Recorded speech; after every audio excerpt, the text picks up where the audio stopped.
Siapa Pak? Jab. Mau hijab, mau nggak? Ya udah mau hijab. Kita mau aja. Pak. Paksa aja. Ada dulu. Nanti dikasih tangkir ya. Aku di Guru naik hijab.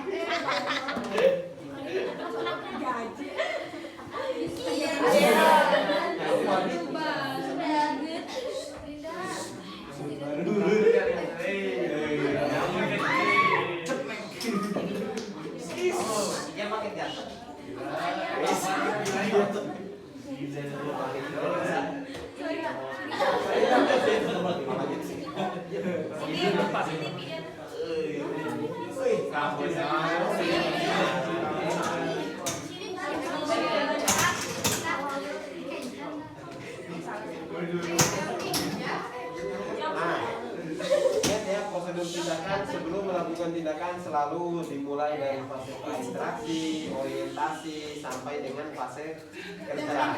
Untuk di pemeriksaan ABCD ya fase kerjanya langsung dimulai dengan pemeriksaan di RW-nya. Nah, nanti setelah menggunakan sarung tangan, cuci tangan, kemudian menggunakan sarung tangan. Nah, ingat 5 movement cuci tangan. Cuci tangan itu apa kemarin? Ada yang masih ingat?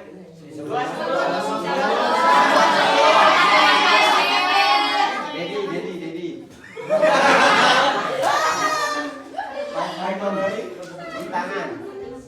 5 movement cuci tangan. Kapan saja harus cuci tangan?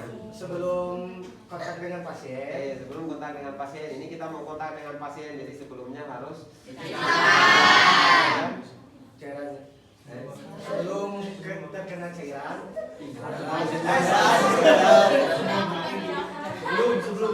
Belum apa lagi? Arti apa sebelum apa lagi? Sebelum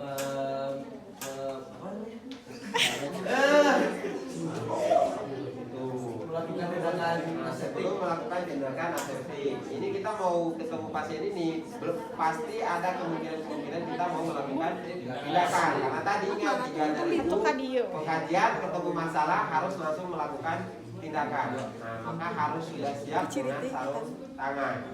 Nah, kemudian setelah apa?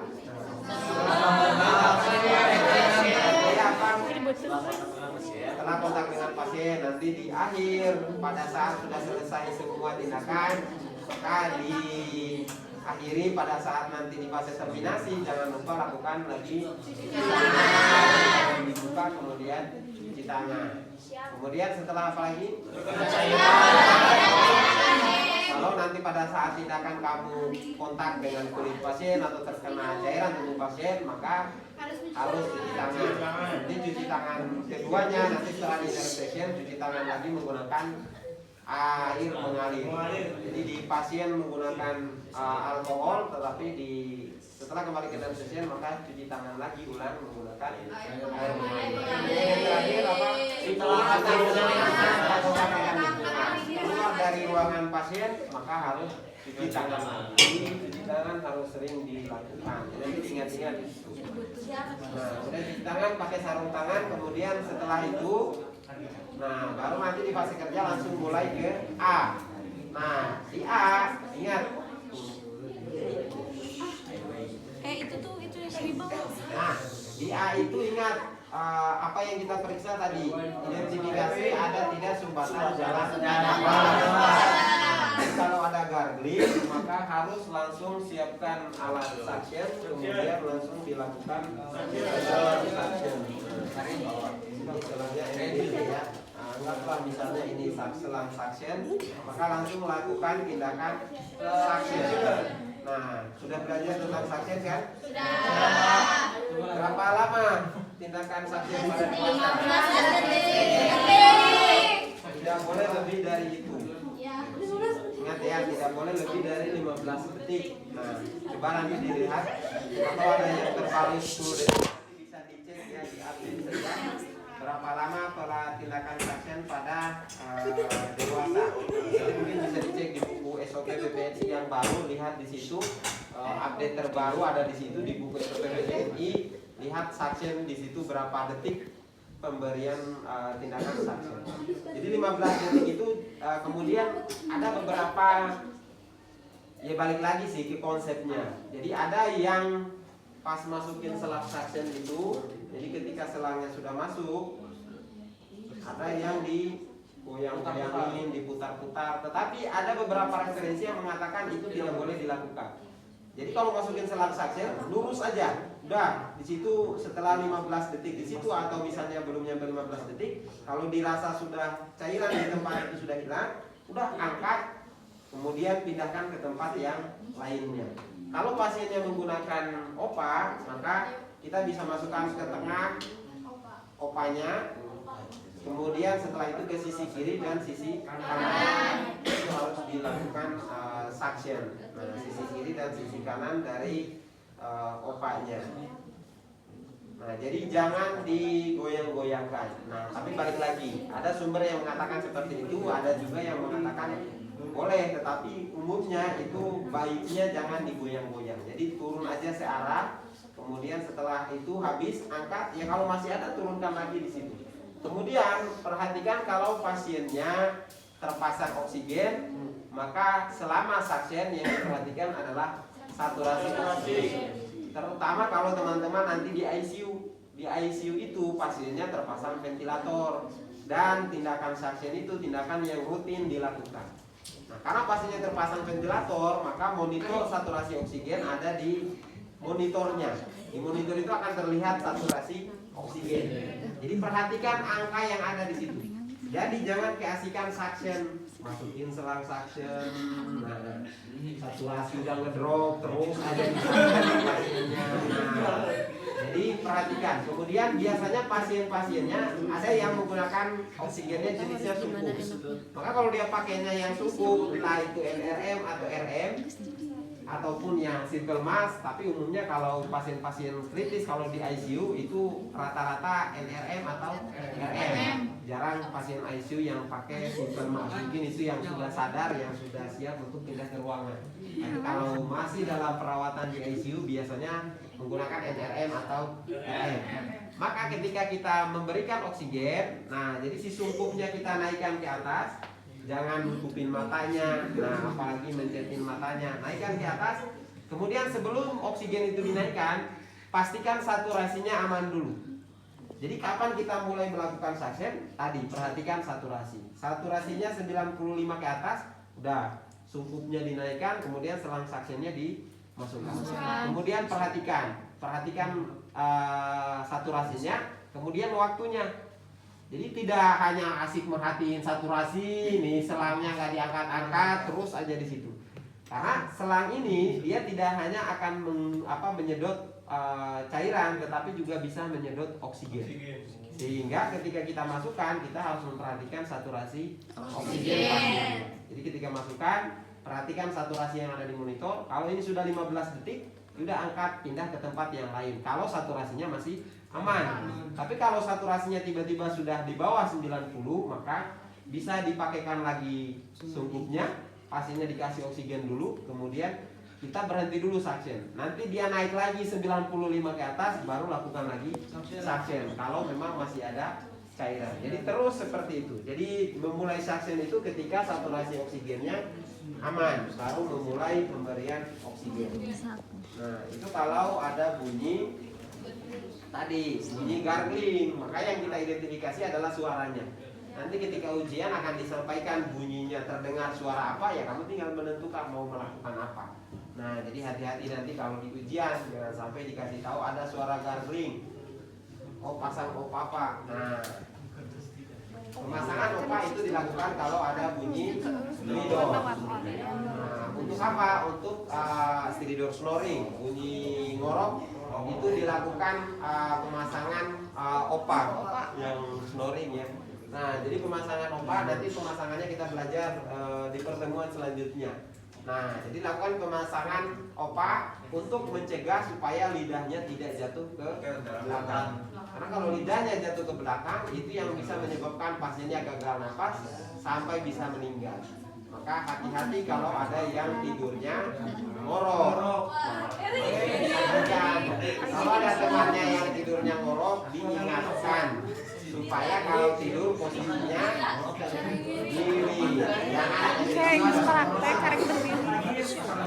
Kalau ada yang sering ngorok, ya udah sampaikan temannya. Kalau nanti dengar saya ngorok, tolong bantu dimiringkan. Nah, setelah dimiringkan, balik lagi ke kasur di kasur. Nah, Si Dinda. jadi itu. Kalau Ya, kemudian ya, kalau Pak. ada bunyi stridor itu biasanya nadanya jauh lebih tinggi. Dia bisa lebih tinggi daripada bunyi. Kalau snoring kan jelas ya, maksudnya stridor itu kayak orang yang asma, bunyinya tinggi, tapi itu karena ada sumbatan di jalan napasnya. Nah, biasanya untuk sumbatan ini yang pertama kita lakukan adalah pada saat membuka jalan napas dengan head chin lift tadi, dilihat dulu ada tidak sumbatan di dalam jalan napas. Kalau bendanya terlihat, maka boleh dicungkil menggunakan jari. Nanti ada tekniknya, nanti kita belajar di pertemuan selanjutnya, yaitu menggunakan cross finger. Apa finger sweep? Kalau ada bendanya, kita gunakan finger sweep untuk mengeluarkan benda yang tersumbat di dalam mulut. Tapi kalau bendanya tidak terlihat, bisa jadi juga karena faktor misalnya sumbatan karena tumor atau karena penyakit atau sumbatan permanen. Maka penata laksanaannya adalah airway definitif. Jadi di sini dibuat lubang untuk masuknya oksigen karena tidak bisa masuk melalui tadi hidung ataupun dari bibir karena ada sumbatan, sehingga karena oksigen tidak bisa masuk, maka di sini dilakukan tindakan airway definitif. Untuk penata laksanaan gawat daruratnya, untuk penata laksanaan sementara itu bisa dilakukan needle trichothyroidotomy. Jadi kita tusuk menggunakan jarum. Jadi ambil jarum yang ukurannya besar, kemudian kita tusuk itu supaya oksigen bisa masuk ke sana. Tapi itu ada batas waktunya. 30 menit setelah tindakan itu harus pasiennya wajib masuk kamar operasi. Jadi tidak boleh masih sejam, masih 3 jam, atau masih di jalan, masih jauh, kemudian langsung dilakukan tindakan tersebut. Maka harus bisa dipastikan setelah dilakukan tindakan ini, pasien ini akan segera dibawa ke rumah sakit dan dilanjutkan dengan tindakan pembedahan. Nah, karena tidak boleh lama-lama. Kalau lama-lama itu bisa menyebabkan infeksi dan bisa membahayakan pasiennya juga nantinya. Nah, kemudian setelah di airway tadi, nah prinsipnya adalah tadi cervical control. Jadi kita lihat ada tidak indikasi trauma cervical. Ada yang masih ingat indikasi trauma cervical apa? Apa? Ditemukan jejas di atas klavikula. Tulang klavikula yang ada di mana? Ini tulang klavikula. Di atas klavikula kita menemukan jejas, berarti ada memar atau benturan di kepala. Itu kita curigai pasiennya mengalami trauma cervical. Curigai. Lebih baik kita curigai daripada tidak sama sekali. Jadi kita curiga saja dulu, ini pasiennya ada trauma cervical. Nanti setelah masuk ruang radiologi, di ronsen dilihat tidak ada masalah, nah aman. Daripada kita melakukan penata laksanaan yang salah, pasiennya meninggal gara-gara lehernya digoyangkan. Nah, yang menyebabkan pasien meninggal siapa? Kembali lagi perawat karena tidak sesuai dengan prosedur pada saat melakukan tindakan kepada pasien. Nah, jadi lihat ada tidak indikasi trauma cervical. Kemudian ada perdarahan di hidung, di telinga, di mulut, itu kita curigai juga dia mengalami trauma cervical. Ya, prinsipnya curiga. Nah, nanti memastikannya dilihat dari hasil ronsen. Maka karena kita curiga, kalau di rumah sakit pasiennya harus langsung dilakukan pemasangan neck collar. Jadi pemasangan collar neck. Jadi ini langsung dipasang. Nah, supaya lehernya tidak bisa nengok ke kiri dan ke kanan.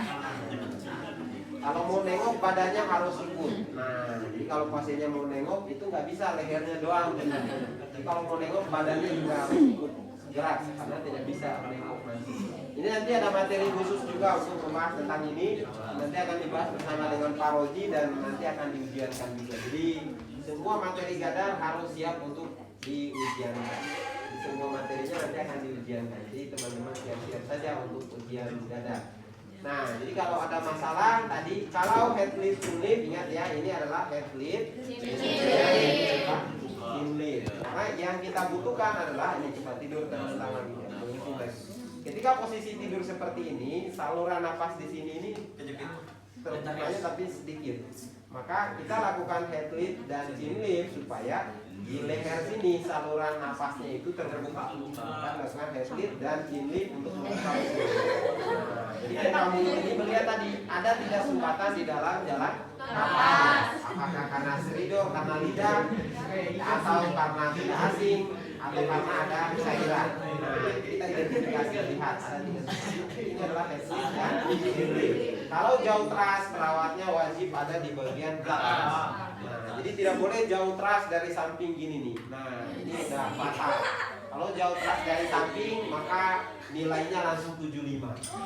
Tidak ada lagi mau semua prosedur benar, jauh teras dari sini, posisi tangannya seperti ini, maka langsung nilai 75. Kamu tetap melanjutkan, tapi nilai akhir udah 75. Jadi walaupun A, B, C, D yang lainnya perfect semua, udah nilai 75 gara-gara jauh terasnya yang salah. Jadi jauh teras itu kita dari kepala, kemudian ingat jari-jari yang lain memegang rahang, 3 jari ya, 3 jari memegang rahangnya sini, dinaikkan ke atas. Kemudian jari telunjuk ini mendorong rahang bawah untuk terbuka. Ibu jari itu rahang atas, menarik rahang atas supaya terbuka. Nah, jadi prinsipnya seperti ini. Dari bagian kepala, tidak boleh dari samping. Jangan dari samping. Kemudian setelah di airway, kalau airway-nya sudah clear, misalnya tadi ada cairan, kita sudah lakukan tindakan suction. Kemudian setelah airway langsung ke breathing. Nah, di breathing yang kita cek adalah cek pernapasan pasiennya. Kemudian kalau ada oximetri langsung periksa saturasi oksigen pasiennya. Nah, jadi langsung periksa saturasi oksigen pasiennya. Kemudian hitung frekuensi napasnya. Jadi dihitung selama 1 menit. Jadi langsung lihat kembang kempis dadanya, perhatikan selama 1 menit. Kadang-kadang kalau di rumah sakit itu kalau pasien yang benar-benar sesak, itu kadang sudah tidak dihitung lagi. Langsung cek saturasi, kemudian langsung putuskan ini pasiennya harus diberikan apa, oksigennya apa. Nah, misalnya ini kita sudah pasang, ternyata saturasi oksigennya 92%. Berarti nah, pasiennya harus diberikan simple mask dengan kecepatan berapa simple mask? Nah, ingat, 2 yang harus nanti diingat ya, silakan nanti direview kembali materinya. Yang diingat berapa rentang saturasinya untuk pemberian nasal kanul, simple mask, kemudian MRM atau RM. Kemudian berapa liter pemberiannya, itu harus tahu rentangnya. Karena kadang-kadang permasalahan di rumah sakit itu bukan hanya di jenis selangnya. Misalnya kita cek saturasinya 92, pakai nasal kanul aja. Ya kan saturasi 92, tapi disuruh pakai nasal kanul. Nah, udah ada masalah nih di sini. Ada juga pasien sudah terpasang nasal kanul, kita lapor pasiennya masih sesak. Pasiennya pakai nasal kanul, udah naikin aja 7 liter. Nah, nasal kanul dinaikin 7 liter. Nah, jadi permasalahannya kadang-kadang di rumah sakit itu bukan hanya di jenis selang yang diberikan, tetapi juga kecepatan pemberiannya itu yang harus diperhatikan. Karena ya kalau nasal kanul diatur 7 liter, itu yang ada buang-buang oksigen. Oksigennya nggak masuk ke tubuh pasiennya karena tekanannya terlalu tinggi. Selang itu dibuat didesain dengan tekanan di bawahnya, sehingga kalau tekanannya terlalu besar, yang ada oksigennya tidak masuk maksimal ke dalam tubuh pasiennya, tapi lebih banyak membuang-buang oksigen. Oksigennya bisa kemana-mana. Nah, jadi harus diberikan dengan tekanan yang sesuai. Jadi nanti diingat, nanti kalau di ujian nanti hanya akan dikasih tahu, oh pasiennya saturasinya 90 sekian persen, maka kamu mau ngapain? Nah, udah pakai ini Pak selangnya, pakai simple mask. Berapa liter pemberiannya? Sekian liter. Benar atau tidak? Itu yang menentukan nilai kamu nanti pada saat pemeriksaan di breathing. Jadi di breathing itu dicek. Nah, nanti pemeriksaan lanjutan misalnya pemeriksaan lebih detail itu nanti dilakukan di pengkajian nanti setelah pemeriksaan primer. Jadi di primer itu kita bisa fokus lihat kembang kempis dadanya. Kemudian ada juga beberapa hal yang harus diperhatikan. kalau misalnya kita menemukan ada masalah sesak, perhatikan apakah kembang kempis dadanya ini seimbang atau tidak. Artinya dadanya ngembang, kemudian kanan kiri ini seimbang atau tidak. Kalau ternyata dilihat dadanya ngembang tapi tidak seimbang antara yang kanan dan kiri, perhatikan trakeanya. Nah, perhatikan si trakea. Kalau trakeanya ternyata tidak sejajar, nah kemungkinan pasiennya mengalami tension pneumotoraks. Jadi mungkin karena trauma paru-parunya bocor sehingga udara itu masuk ke lapisan pleura. Jadi paru-parunya itu yang bocor itu dia akan mengecil. Jadi ibaratnya kalau digambar, nah misalnya kalau ada tension itu si paru-paru itu dia bisa jadi yang satu mengecil, kemudian ini adalah lapisan pleuranya yang besar. Paru-parunya mengecil. Jadi kalau dibandingkan ini beda ukuran. Nah ini kalau ada tension pneumotoraks. Biasanya tandanya adalah si trakeanya itu dia miring, dia tidak sejajar, tidak tegak lurus. Nah, kemudian kemungkinan juga di dalam bisa jadi ada luka di dada atau ada jejas ditemukan di dada, itu kemungkinan bisa ditemukan. Nah, kemudian setelah di breathing tadi misalnya kita sudah kasih oksigen, kemudian sudah dilakukan penata laksanaan, baru kita lanjut ke sirkulasi C. Nah di C tinggal kita perhatikan ada tidak perdarahan. Jadi lihat dari kepala, kemudian yang kasat mata dulu yang kita perhatikan. Kalau ada perdarahan, harusnya kan kalau ada perdarahan misalnya di kaki, kemungkinan kan pasiennya celananya akan berdarah atau ada luka-luka lecet. Nah pokoknya perdarahannya semuanya kita tangani. Cara nanganinya gimana? Nah dilakukan prinsip dasarnya penanganan luka itu adalah 3T. Prinsip dasarnya nanti akan dipelajari lebih lanjut di penghentian perdarahan. Tapi prinsip dasarnya adalah 3T. Tekan, tutup dulu. Jadi tutup, tekan, tinggikan. Jadi yang pertama dilakukan adalah ditutup. Jadi kalau ada perdarahan, yang pertama kali kita lakukan adalah ditutup. Jadi kita ambil kasa, maksudnya dibersihkan dulu, kemudian ditutup, tutup plester. Kalau ternyata setelah ditutup dia masih perdarahan, kasanya tiba-tiba langsung full darah lagi, masih perdarahan lagi, maka berarti tidak cukup hanya dengan ditutup. Ambil kasa lagi, kemudian langsung tempelin di atasnya lagi, kemudian sambil ditekan. Jadi sambil ditekan. Nah, jadi ditekan, kemudian setelah itu di plester kembali. Kalau ternyata setelah itu dia masih full darah lagi, maka harus ditekan sambil ditinggikan. Nah, ditinggikan di atas jantung posisinya.